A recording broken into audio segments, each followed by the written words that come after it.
Good afternoon, everyone. Thanks for joining us on the media briefing for this Wednesday. We have a lot to cover, so we're going to go ahead and get started. We're going to start with an update on some wildfire-related information. People may know that the emergency watershed protection work has been going on in the fire area, and Tom Moss, a senior hydrologist from Water Resources hydrologist from our Public Works section, is going to share some information about that work. Hi, Tom. Hi, Maya. Thank you. I'll jump right in. Please do. Okay, I just wanted to give a little bit of background. Maya already told you that I'm Tom Moss. I'm a senior hydrologist with the county's Public Works, Facilities, and Parks Department. And there is a program called the Emergency Watershed Protection Program. So I want to give a little bit of background on that and then give an update on the projects. So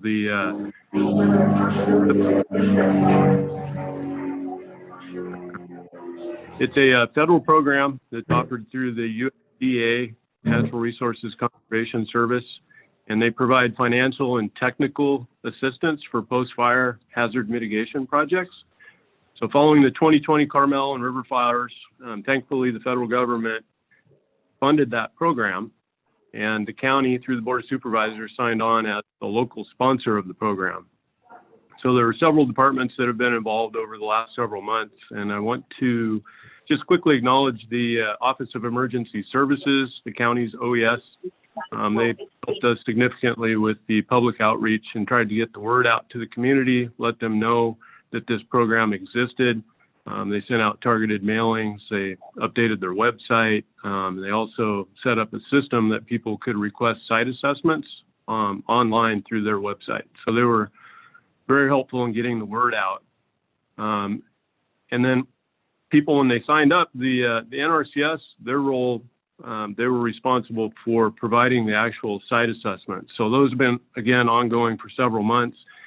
The NRCS staff goes to the sites, they determine which properties qualify for the program, and then they provided an engineering design for treatments that were necessary. And those treatments were basically projects that would protect structures from post-fire hazards, specifically debris flows, rock fall, and also flooding. So a lot of these properties were at increased risk following the fires. So the NRCS team provided that engineering design and then also funding. So besides the technical side, they provide funding. So the federal government, through the program, paid 75% of the project costs. Property owner was responsible for 25% of the project cost. And then the county, as the local sponsor, the county pays the upfront construction cost and then gets reimbursed by the NRCS and the property owners. So through the site assessments, NRCS identified 16 properties that would qualify for the program.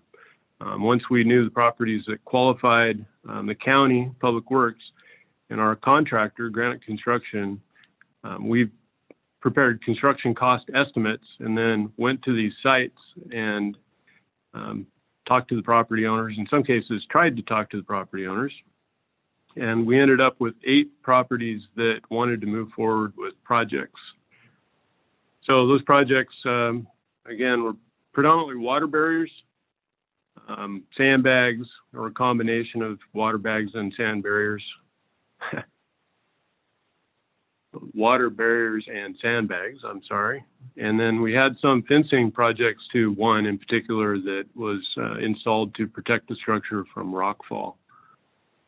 So we had 8 folks that wanted to move forward. We entered into agreements with them, and I'm happy to report that as of December 24th, all 8 projects have been completed. So I do have some photos that if it's appropriate. Yes, please. I was hoping you would. Super. Okay. I'll try it. Share my screen. Do I just hit the button here? Yes. Just make sure your photos are on the screen and not your grocery list. Yeah. Oh. Yeah. Let me try it again. Share screen.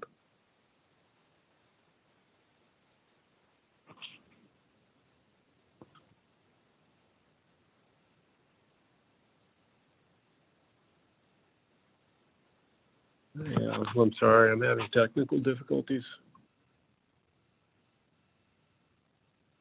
Did you try to select the photo that's showing? Yeah, it goes to the main list.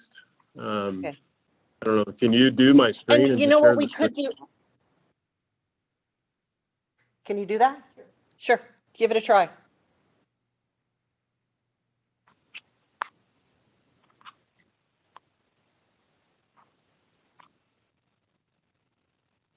And you know, if this doesn't work, we can share the photos. We can send out an email, share the photos that we have with everyone who's on the call.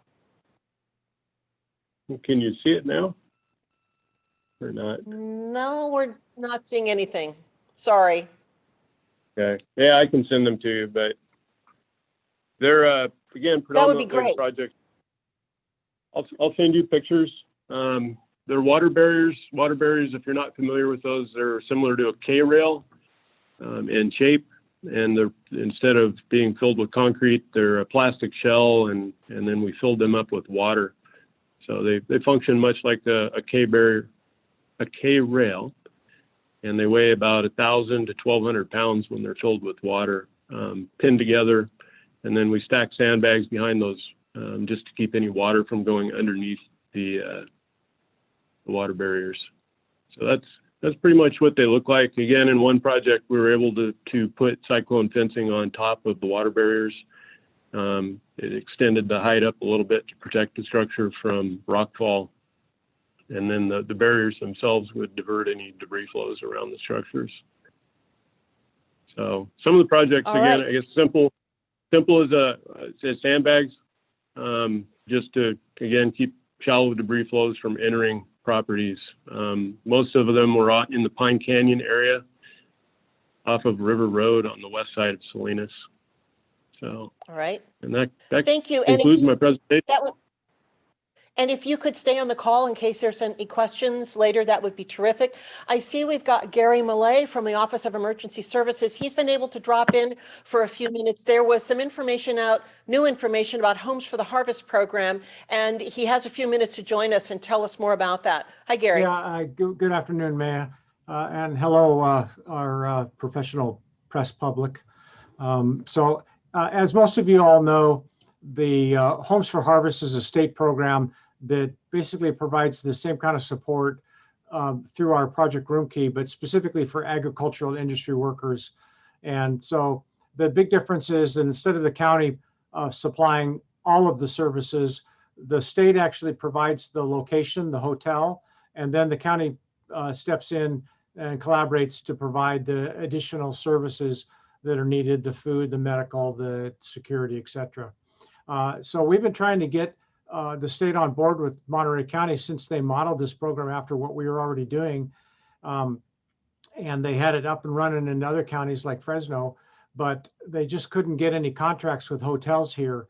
And so hot off the press, so to speak, as of yesterday, they did secure contracts with 2 hotels in the county, and they are continuing to look for additional hotels to contract with. But the Homes for Harvest program is now up and running in Monterey County, so we are an active participant in that state program.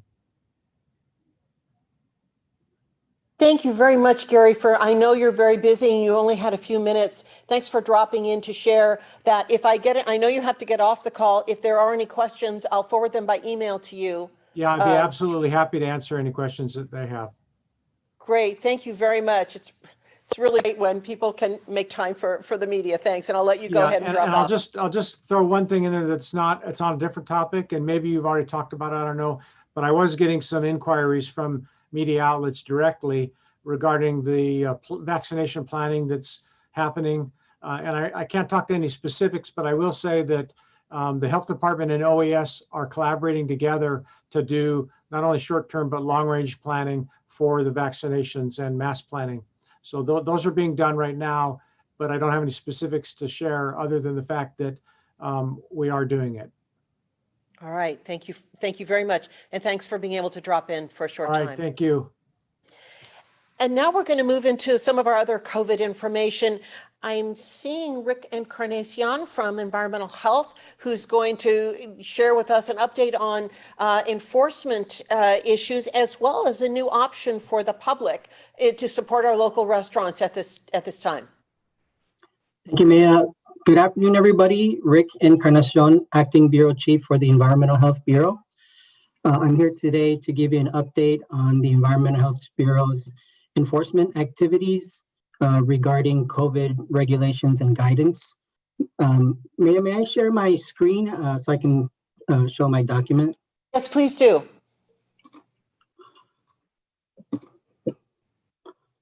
Let's see, 1 second, sorry.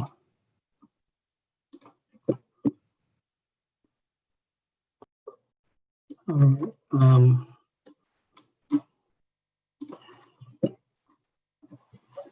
Last summer, the Environmental Health Bureau was tasked to provide the enforcement for the urgency ordinance that was passed by the board regarding wearing of face coverings and masks in the unincorporated area.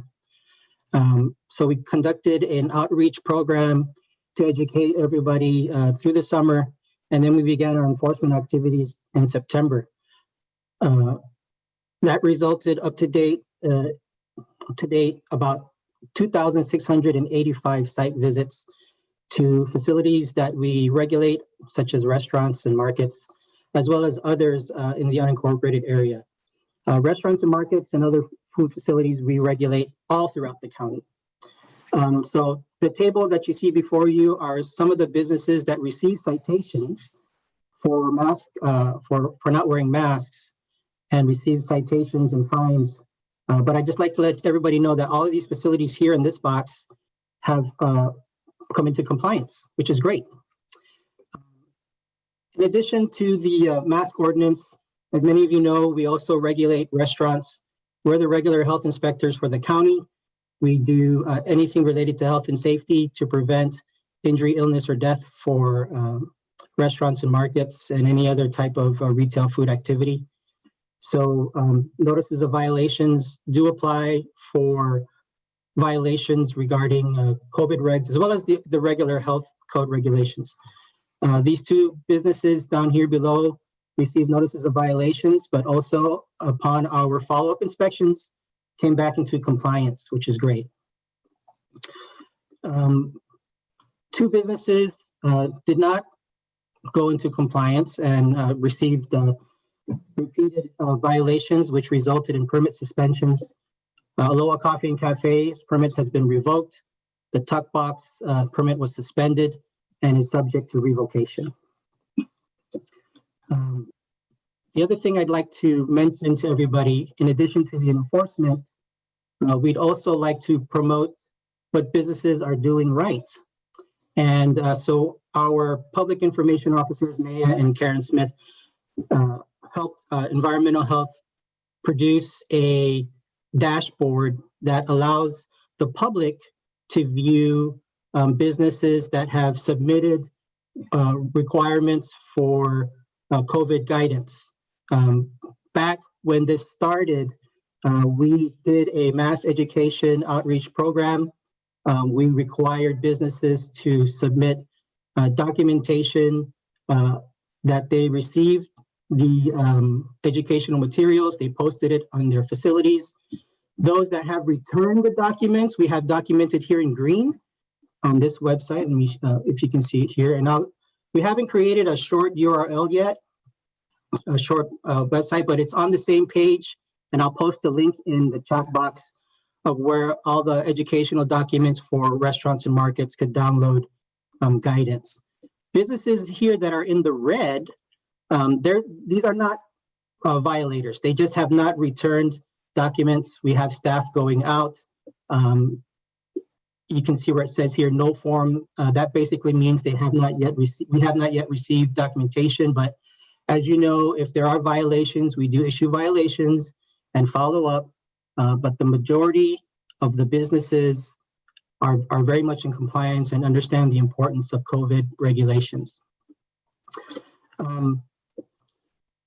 The main purpose is kind of multifold. It's to let the public know that the health department is out and about following up with restaurants, markets, food facilities, mobile food facilities that we're in partnership. We'd like to emphasize what businesses are doing right, especially during these tough times. This is in addition to our existing programs. Some of you may know we have an app for smartphones where people can view violations or compliance. It's called MC Food Findings. And we also have, even before that, our Gold Seal program, which represents consistent compliance with health regulations. So we're still in the final stages, but this is already out. People can view it. You can do a search for a simple search for a business name or search by city, and you can see whether the business is what we call COVID ready, or whether or not we have received their COVID compliance forms. We hope this helps businesses and the public become more aware. As we know, even with the vaccinations rolling out, the accountability for wearing masks, social distancing, following the current regulations are very important. The vaccines are one part of us getting all through this, but to let everybody know, the Environmental Health Bureau is following up for businesses. And if we do receive complaints regarding health regulated businesses like restaurants or markets, we do follow up. We receive on average 5 to 7 complaints a month. And as you can see, we follow up, and if there's notices and other things that we need to issue, we follow up with that as well. And with that, if there's any questions. Thank you very much. The dashboard looks great. Thanks for all that great work. Sure. And then please stay on the line in case I know there'll be some questions for you. And now we've got Dr. Moreno, our health officer, who's going to give us an update on all things COVID, vaccines, metrics, etc. Hi, Dr. Moreno. Hi, Maya. Good afternoon. Welcome, everybody. Good afternoon. So I'm going to go ahead and share my screen as well, Maya.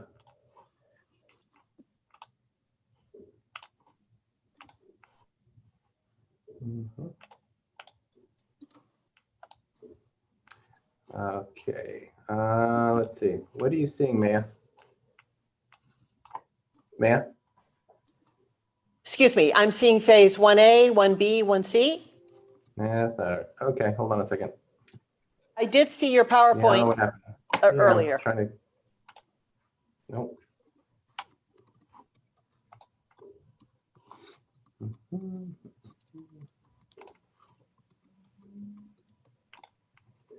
All right, I can't figure out how to. Can you skip me and go on to the next presenter? I'm having problems with sharing my screen. Actually, go ahead, and you're making Tom Moss feel pretty good right now. Is having the same screen sharing.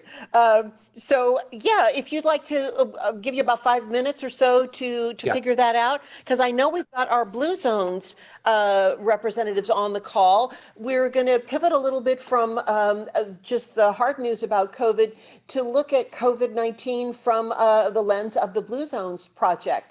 And so we've got a couple of speakers here, folks who are with Blue Zones, and then also some of our county staff, which participates in some of these initiatives. So I'd like to introduce Tiffany Ditullio and Merritt, Warden, to kick off the conversation about Blue Zones and COVID. Hello, ladies.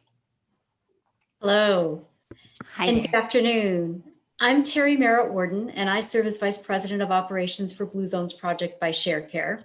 I'm guessing the ShareCare name is possibly not familiar to you, but we're responsible for administering the Blue Zones Project in collaboration with Blue Zones LLC. Over the past decade, we've impacted over 4 million lives across 56 North American communities with this community-led well-being initiative. I want to acknowledge Salinas Valley Memorial Healthcare System, Taylor Farms, and Montage Health for sponsoring Blue Zones Project locally and for their strong commitment to improving the well-being of the community. We're very proud of the positive impact the initiative has had on the lives of Monterey County residents in the 2 short years that we've been here. Obviously, we had no idea the impact that COVID-19 pandemic would have on our efforts in 2020, but we know this is a resilient community. Despite the challenges posed by the pandemic, Blue Zones Project has continued to identify and create opportunities to progress the work. And I'm now very pleased to introduce my colleague, Tiffany Ditullio, the Executive Director of Blue Zones Project of Monterey County, to provide an update on our local efforts. Tiffany also has some exciting news to share regarding the future of Blue Zones Project in Monterey County. Thank you. Tiffany? Thank you, Terry. Thank you, Maya, for making the space for us to share this today. As Terry relayed kind of the overall concept of Blue Zones Project, I wanted to take it to a little bit more of a localized level. In 2018, Salinas Valley Memorial hosted a site assessment specifically focused on evaluating Salinas as a potential community in which to bring the Blue Zones Project. During that particular piece, we actually did site assessments, which included small group communication, large group communication, focus groups, and input from policy experts. Based on the feedback provided by the community, it was determined that Salinas was definitely ready and excited about a Blue Zones Project implementation. So thanks to Salinas Valley Memorial Healthcare System, Taylor Farms, and Montage Health, Blue Zones Project Monterey County started in October 2018 with the foundation and discovery period, and the project was officially kicked off for the Salinas focus area in June of 2019. However, the desire to implement a countywide application of Blue Zones Project has been there since the start, illustrating a strong commitment from our sponsors to the health and well-being of the community. As Terry indicated, with the pandemic, it's often easy to kind of hunker down and think a little bit more safely. But I think that our sponsors have really shown a commitment to the community by, even during the pandemic, making this a focus of what they want to see as a vision for Monterey County. Over the next 6 months, we'll be facilitating meetings and policy expert communication, focus groups, and sector-specific summits, which will help us develop a blueprint for the expansion. The blueprint is essentially the strategic plan that will guide the expansion that is designed to create that sustainable well-being community impact that we strive for with Blue Zones Project. So we're excited to be expanding the project throughout Monterey County. I want to share just a little bit about some of the early successes that we've had in Salinas and how the local team was really able to pivot in response to some of the new community needs based on the pandemic. In the food environment, we early on were able to establish a food insecurity screening pilot at Prime Care, which includes material to direct screened individuals who have an identified need to resources in the community. With our local nonprofit organizations, we were able to collaborate and identify needs and increase food distribution during the pandemic. And we were able to strongly align with the schools to include information related to education resources for staying healthier at home during the pandemic. In the tobacco area, we were grateful to partner with the County of Monterey to really advocate and support for smoke-free Monterey County parks. And we continue to collaborate to create more smoke-free places outside and in multi-unit housing. We've been able to work with schools to provide virtual content related to smoking and vaping, which is on the rise during the pandemic, really creating an environment of education. We're excited to partner with the Transportation Agency of Monterey County, the Monterey County Health Department, and Ecology Action to start the Safe Routes to School program with the walking school bus programs, pedestrian education and safety, Walk Smart, Bike Smart programming, all in preparation for our schools to open back up. We're also supporting the City of Salinas with their uniform application of slow school zones and working with the city to help develop the formal plan for Vision Zero. In our schools, the work is being done to revitalize school gardens and optimize food environments, as well as promoting healthy eating, providing virtual content to support the schools. Monterey County Office of Education is actually one of our early approved school sites and an approved work site. And speaking of work sites, we're doing some great work with large, small, and medium employers. There's already countless stories that illustrate the transformation of our community, revealing the strength of individuals who are embracing a new way of life that's leading them to increased well-being. Building awareness and creating sustainable improvements is everyone's role, and making that environment of longevity and wellness is key. We invite the people on the call today to join our community as we strive to create an environment of well-being here in Monterey County. Thank you, ladies, very much. And we're going to keep on the Blue Zones topic because, as Tiffany mentioned, there's a collaboration with the health department. And we've got Cristobal Oropeza and Jessica Perez, who are going to tell us a little bit more about that work. Hi, ladies. Hi, good afternoon. Thanks, Maya. Thanks, everyone. My name is Cristobal Oropeza, and I'm a public health program manager overseeing chronic disease and injury prevention, the Division of Chronic Disease and Injury Prevention. This is one of the divisions that has multiple grant programs, and these programs are also under the leadership of Dr. Moreno. One of the programs in the division is active transportation or safe routes to school, which is part of a larger effort, as you heard Blue Zones mention already. Safe Routes to School is a program really that encourages students to walk or to bike to school to reduce that traffic congestion and that bottleneck that really happens in the morning drop-offs or afternoon pickups. You might be wondering why we are talking about safe routes to school during the pandemic when most children really aren't in school in person. Well, certainly this has brought on significant challenges to our program efforts. It has also brought with it, the pandemic has brought with it some great opportunities. Bicycling rates, for example, in cities across the country are up. As people shift their mode of transportation from their own vehicle and public transit to riding a bike and to trying to maintain that physical and mental health well-being while our gyms and fitness studios are closed.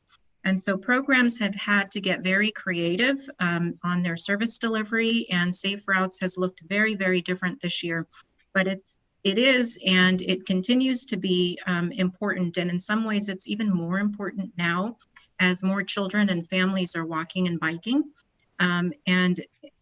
However, even with the community support, such as from Transportation Agency of Monterey County, TAMC, and Blue Zones, we know that there are a lot of challenges that our community is facing today and challenges that are ahead. So for a lot of families, the reality is that they can't really prioritize walking and biking. And so our program is acknowledging that families have real concerns right now. They're concerned about their income. They're concerned about their jobs, putting dinner on the table, nutrition needs. And so our program, again, is acknowledging these challenges, and we're inviting our county families and our partners to really consider what is possible at this moment. Monterey County has not historically ranked well on California Office of Traffic Safety rankings, our OTS rankings. These are available online for anyone who would like to take a look at how their individual city is doing. The most current year available on this site is 2018, and Monterey County unfortunately was ranked the worst among similar counties for collisions that were involving pedestrians under the age of 15. So we've been busy working with our funders and our partners to continue to share these walking and biking messages to educate our county residents and improve the county's rankings in this area. You'll hear more about this in just a few minutes from Jessica, who is sharing the screen. And Jessica is our lead coordinator in this program. You'll notice there's a second name on the slide here, and Lupe Covarrubias couldn't make the presentation today, but she, along with Jessica, prepared this for you. So thank you, Lupe. And Jessica, I'll turn it over to you. Hello, everyone. Again, my name is Jessica Perez, and I am the coordinator for the Active Transportation Safe Routes to School program. We focus on promoting health and community safety throughout Monterey County, and we do this through Safe Routes to School program, which focuses on 6 elements: education, engagement, encouragement, engineering, equity, and evaluation. We focus also on physical activity and education, reaching elementary schools, students in 2nd through 5th grade, also middle schools and high schools, reaching out to the 65 and older population, which is a vulnerable population that kind of always get left out in receiving some of the education for pedestrian, and they have a lot of input on what they think or see as needs for improvement in our streets. We also conduct helmet fittings and distribution and bike repair workshops, which is another population that we reached out to and are currently piloting a bike repair workshop in the city of Greenfield. Here is an overview of the activities that we conduct under normal circumstances, but we have kind of adapted to the pandemic restrictions. Some of the presentations that we conduct are second, third, and fourth pedestrian safety education presentations, and those have been replaced with virtual presentations, scavenger hunt to keep families and students active. Also, the activities are sent to the families via school lunch pickup and digitally, or they can also pick it up at their local libraries. The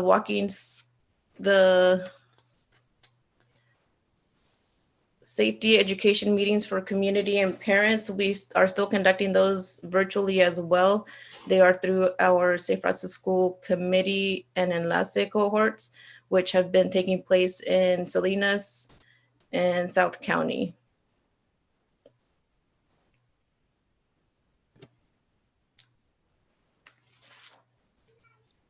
So through one of our grants, we recently conducted presentations on how to measure and do fittings for bike helmets.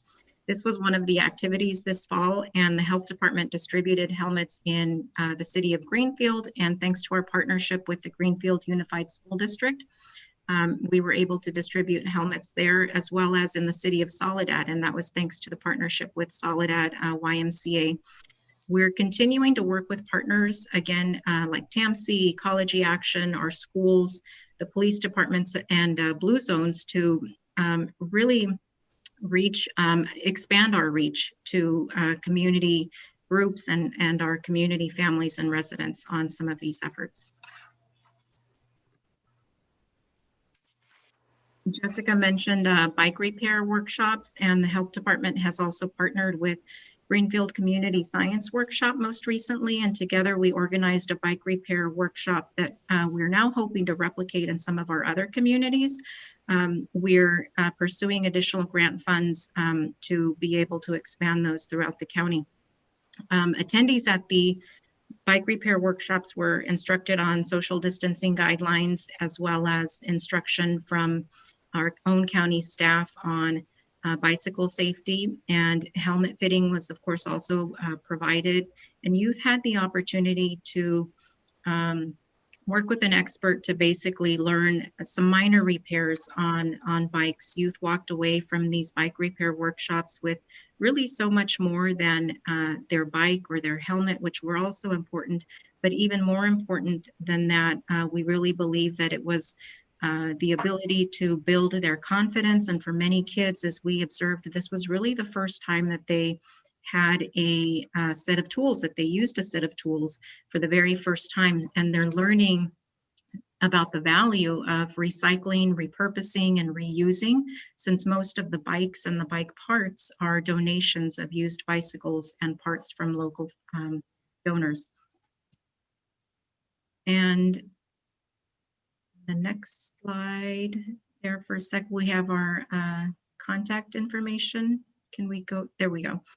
So we really, again, want to just appreciate your time and the enthusiasm and commitment that our partners, such as Blue Zones and others, are helping to advance walking and biking opportunities. The pandemic has really, again, transformed our program activities as we know them.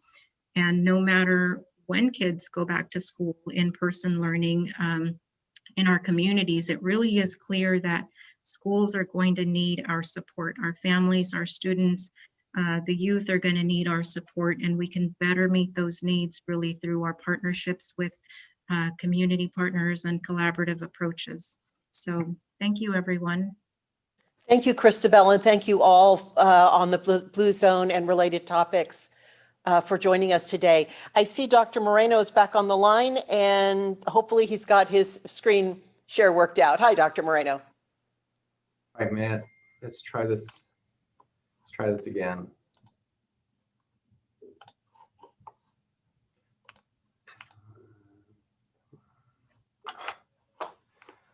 Okay. Well, it's not working. Sorry. Well, we did see it, but you weren't able to advance it? Yeah, no, I can't get into presentation. So I'll just go through my, I'll just stop. Hold on a second. All right. So I'll just go through the, thanks, man. I'll just go through my update.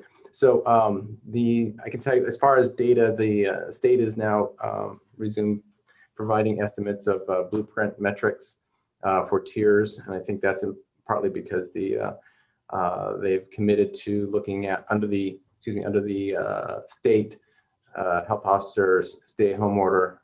They are doing 4-week forecasts. And so in the event that a region comes out of the stay-at-home order, those counties would need to know which tiers they would fall under. And so for Monterey County, we continue to have a high case rate, positivity rate, and our HPI lowest quartile rate. So that we're currently still under the stay-home order. We also have continue to have high case number of cases in Monterey County, and the hospital census as of January 11th was for COVID patients was 207. So it seems like it's hovering around just above 200 now for a few days, and I'm hoping that would be better than a continuing increase in cases in the hospital. So I'm hoping that perhaps we might be able to see some slowing down of the hospital's inpatient hospital census and leveling off. So I hope that's what's happening. I mentioned briefly the stay-home regional stay-home order that went into effect December 17th. My initial order that moved Monterey County into the regional stay-home order requirements a little early has expired. So now the county is under just one regional stay-home order that's due to the state health officer order. So that order will stay in effect indefinitely. There is no expiration date on there, so there's no extension of it. It just continues indefinitely. The state may be issuing a 4-week projection of our available ICU bed capacity, and when that is released, we'll have an idea of how much longer when the state might think that we could be released from the regional stay-at-home order and go back into one of the tiers. Let's see. I'm going to jump straight into vaccine now. And what we have is, I have reported that we're still in phase 1A, and we are in tier 1, 2, and 3. We haven't advanced to 1B, and that's because although we've made progress in almost all of the groups within the 3 tiers, we haven't yet begun vaccinating everyone in all the groups in phase 1A, including tiers 1, 2, and 3. But we are making progress in getting people who work in specialty clinics vaccinated, and that's primarily through the hospitals.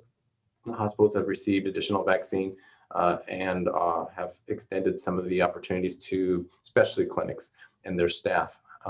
So we're grateful for that and the participation of the hospitals.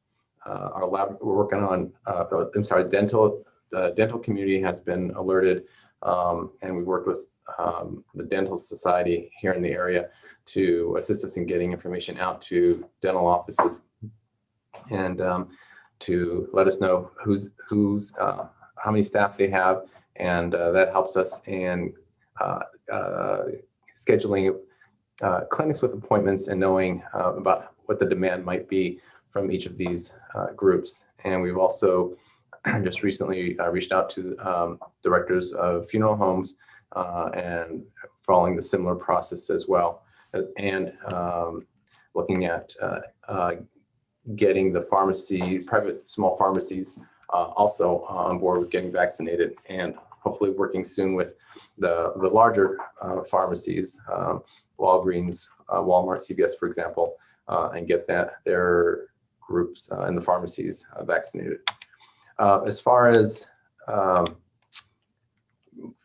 phase 1B, I mentioned we're not there yet. The current recommendations from the state include individuals 75 and older and individuals at risk of exposure in education, childcare, emergency services, and food and ag. And that is, those are groups that we, even though not in 1B, we will need to work with them now in order to have whatever strategies are we believe will be most effective in getting those individuals vaccinated, ready to go. As far as individuals that in 1B that will be recommended to get vaccinated based on their age, we're really, one of the strategies that really hoping will contribute greatly to getting those individuals vaccinated is by working through primary care providers in Monterey County. Many of these individuals already have primary care providers. They qualify for Medicare and may have other insurance. If we can make sure that these organizations either order vaccine or have a redistribution of vaccine from us or from another healthcare provider, they should be able to vaccinate not only their staff, but also the individuals that meet an age criteria to get vaccinated. So again, really hoping that primary care providers will be able to pick up much of the population that will be identified as priority on 1B based on age. I think that's probably all that I have. Oh, no, I'm sorry. I do have one more update. We continue to look at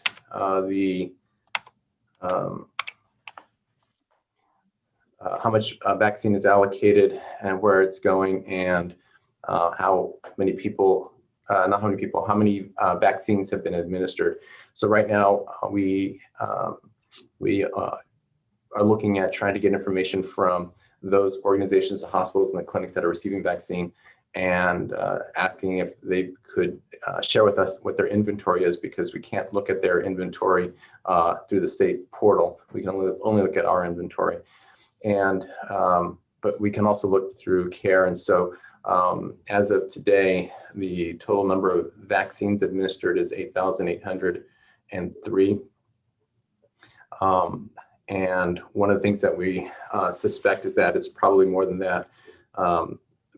Even though today the CARE system only has one vaccine administered through Natividad Medical Center, the NMC Chief Administrative Officer, Dr. Gray, mentioned on a meeting this week that I believe he has at least 2,200 vaccines that have been administered. And so we have probably at least 11,000 vaccines that have been administered in Monterey County. I mentioned that I can't look at inventories from other organizations. The state system doesn't have a mechanism for that, but we have at least 6,000 vaccines that have been allocated. We've already administered many of those vaccines through our clinics, and we're hoping to administer anywhere from 4,000 to 5,000 clinics this week and this weekend at our various sites. So we do have vaccine here at the health department, but they've already been, most if not all of those vaccines have been dedicated to appointment slots in vaccine clinics that have been scheduled.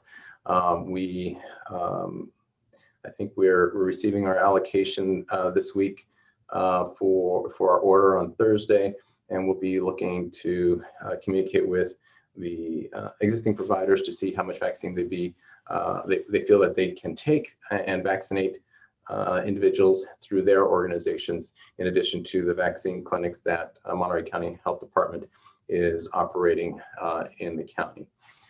So finally, we do have a town hall meeting coming up, and that is on Thursday, January 14th from 5:30 to 6:30, and we encourage people to either join the webinar or call in to listen and participate in the town hall meeting. So looking forward to that. And with that, that concludes my update, Maya. Thank you very much, Dr. Moreno. So I'm going to start to move in with some of these questions.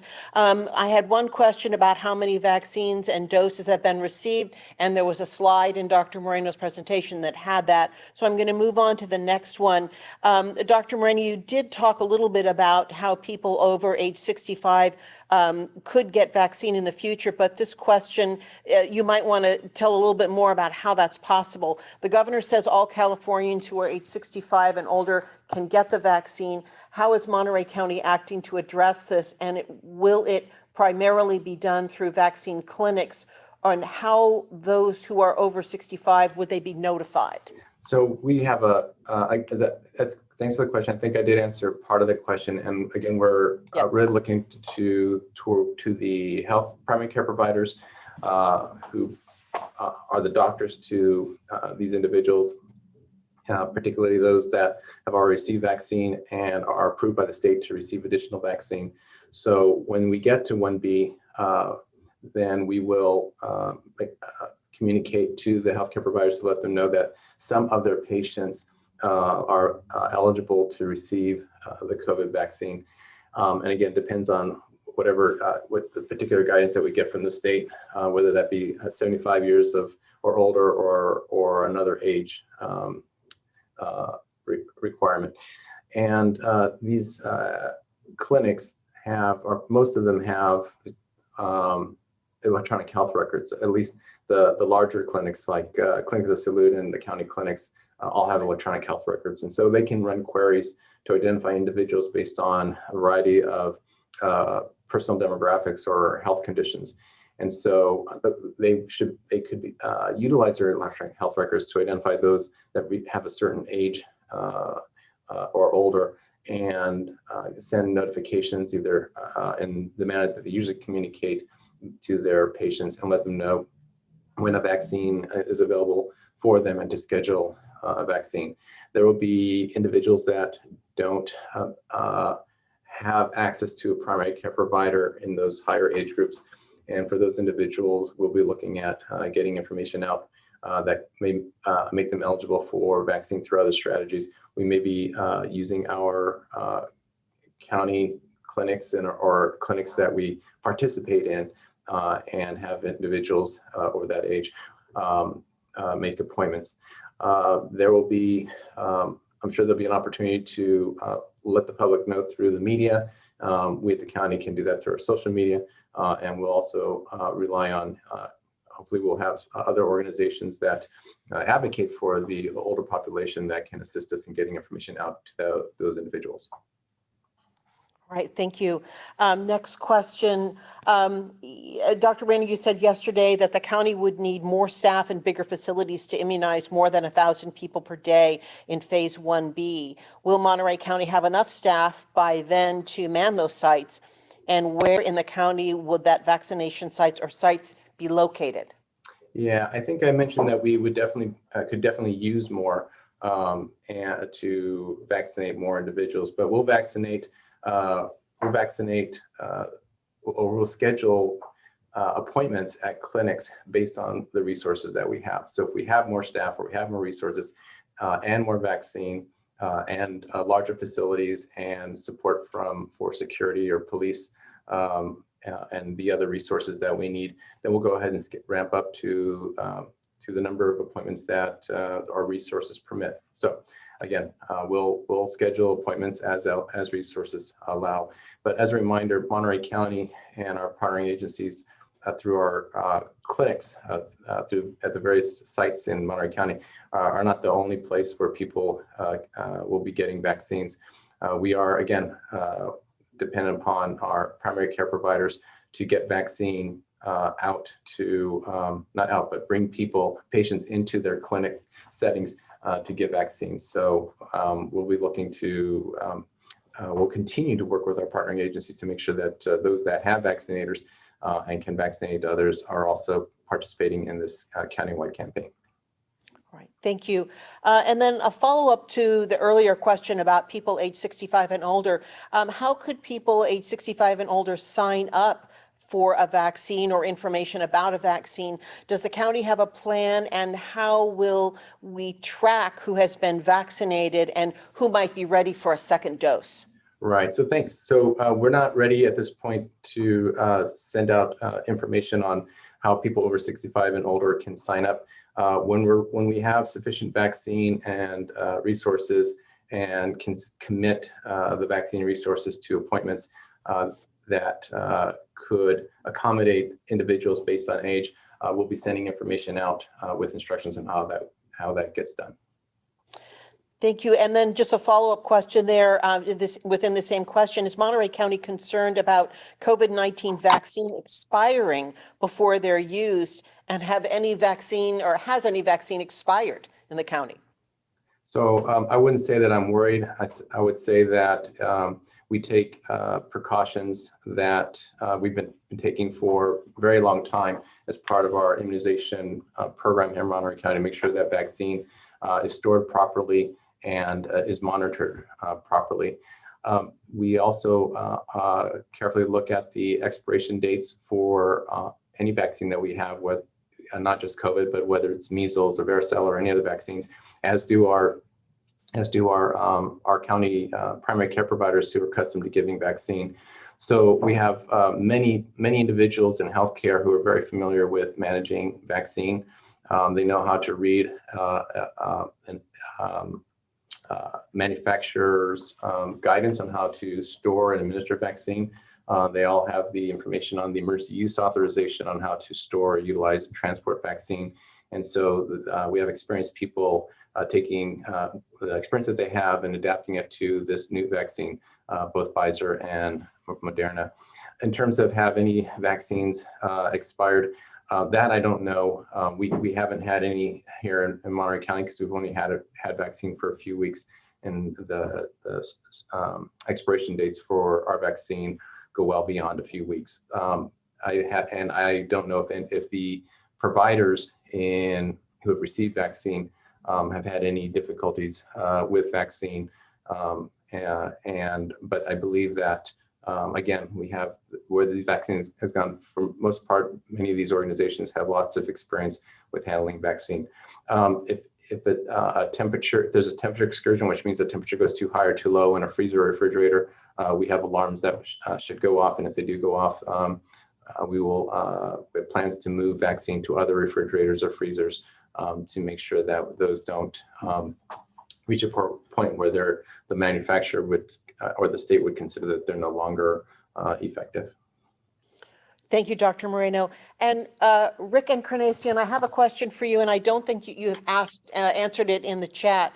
Will there be a future column on the dashboard that you showed saying what specific part of the health order businesses are not complying with? That's a good idea. The dashboard, we could update it to make it more clear. The other thing that we'd like to do is maybe merge it with our MC Food Findings app. People are more in tune to go on their smartphones. So yeah, that's a good idea. I think we could try to do that. It all depends on what our IT person or our IT team can do for us, but I think that's a possibility. All right, thank you. And then Tomas, I have a question for you. What will happen to the homes and locations identified at risk that did not take part in the improvement safety projects? Is there concern about those properties? Hi, Maya. I answered it in the chat, but I can. Oh, thank you. Yeah. We have a lot of people who to... can't. Yes, please. We have people who are watching who can't see the chat. Yeah, what will happen, and are we concerned? I'd say yes, we are concerned. They were identified as projects that were at increased risk in the state's Watershed Emergency Response Team report. So are we concerned? Yes, we are. But I said that the property owners can, and hopefully they will, install their own property protection measures. They don't need to go through this program to do that. So we did work with many of them. They're aware of what the recommendations were from the NRCS, and they can install it on their own, or they can go with their own modified project. But yeah, hopefully they'll take their own measures to protect their structures. All right, thank you. And then back to you, Dr. Moreno.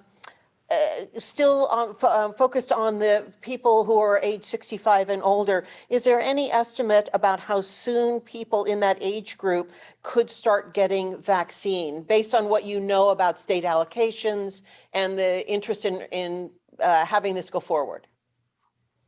Sure, Mia. So right now we, at this point, we believe we have a vaccine, or excuse me, in our health department inventory. All of our vaccine is dedicated to healthcare workers, and so I can't say when we would be able to open up to 1B, which would include individuals over a certain age, and the education, emergency services, ag, for example, and childcare. We really need to see how much vaccine we're going to be getting in future allocations. And when we have enough that we can dedicate to a series of clinics, then we'll schedule those clinics, and we'll invite healthcare workers who still haven't gotten the vaccine, or and anyone else in 1A and possibly 1B. But we have to wait and see how much vaccine we're getting to make sure that we have a vaccine that we can commit to those groups. What we want to avoid is scheduling appointments into the future without any guarantee of vaccine, and people signing up and then only find out later that there is no vaccine for the clinic that they signed up for. And so we'd really like to avoid that as much as possible. It would be disappointing to the individuals who signed up and were hoping to get their vaccine, only to be told that there is no vaccine for that clinic, and they'll have to reschedule to a later date. So these are things that we're attempting to manage here in the health department, and also with our partnering agencies, working with them to continue to encourage them to make their vaccinating resources available to people in groups in phase 1A, and hopefully in 1B when we get there. Thank you. And then are farm workers included in phase 1B? Yes, so farm workers, people engaged in, I'm sorry, let me state this a little differently. Individuals who are at risk of exposure to COVID-19 where they work in ag, in food, and education, and childcare, emergency services are included in 1B. Included in 1B. The emphasis and priority, though, are those individuals who are again at risk of exposure. So not everyone that works in ag, for example, is necessarily at risk of exposure because of the work that they do, particularly or other industries if they're working, for example, working from home, not in the workplace around other individuals. But that's who's in 1B. I might have left someone out. Let's see. Education, childcare, emergency services, food, and ag. Yeah. Mm-hmm.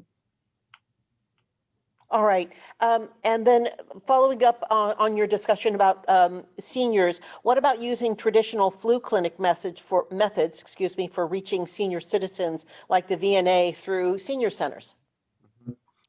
Right. So we have, we definitely want to use our experience in vaccine clinics to transition that into COVID-19. So thank you for the question. In addition to the traditional manner in which people get vaccine, which would be through their primary care provider and through pharmacies, we want to use those methodologies when available to vaccinate individuals above a certain age or that meet other requirements. VNA is one provider that we've worked with for many years to provide vaccine to the older population.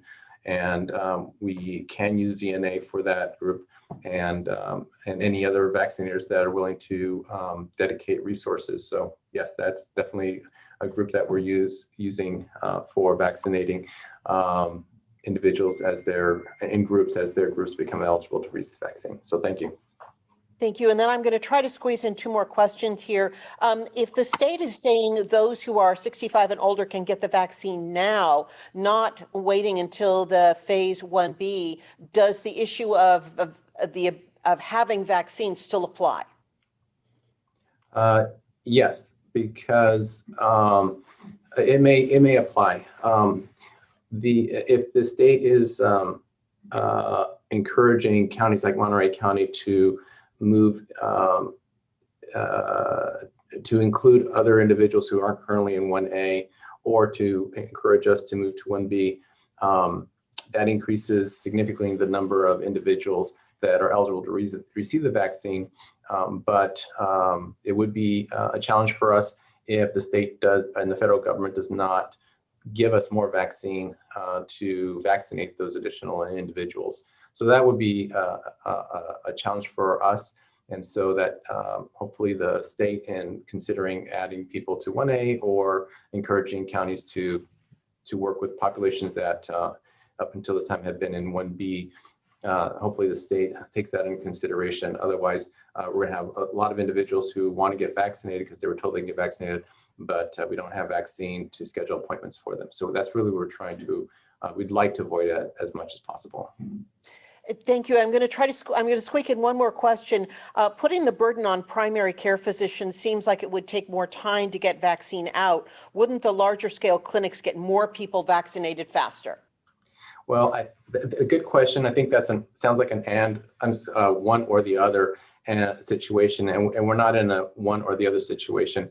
We're looking at trying to utilize all the resources we have available to us. So that's why I say as I mentioned, it's a countywide vaccine effort. So if we have hospitals vaccinating, primary carers vaccinating, if we have county and county contracted or partnering agencies that vaccinate, conducting vaccinations simultaneously and coordinated, then I think that's how we're going to get a lot of people vaccinated. Some people may not be able to get to a vaccination clinic. They may be, it might be easier for them to get to their doctor's office, and easier for them to schedule an appointment because that's what they're accustomed to. And so really having more options for Monterey County residents, I think, is still what we strive to do, and maximize each organization's resources, and reaching efficiencies as much as possible will really lend itself to getting as many people vaccinated as soon as we can. All right, thank you, Dr. Moreno. And we are over our time, and I see that there are some questions still left in the chat. I will try to get those answered collectively through the health department for folks, but we've got to let people drop off here after 1 o'clock. So Dr. Moreno, you're still showing your screen, Okay. which is interesting. So we'll, I don't know how to. I don't know about that either. But Karen Smith screen?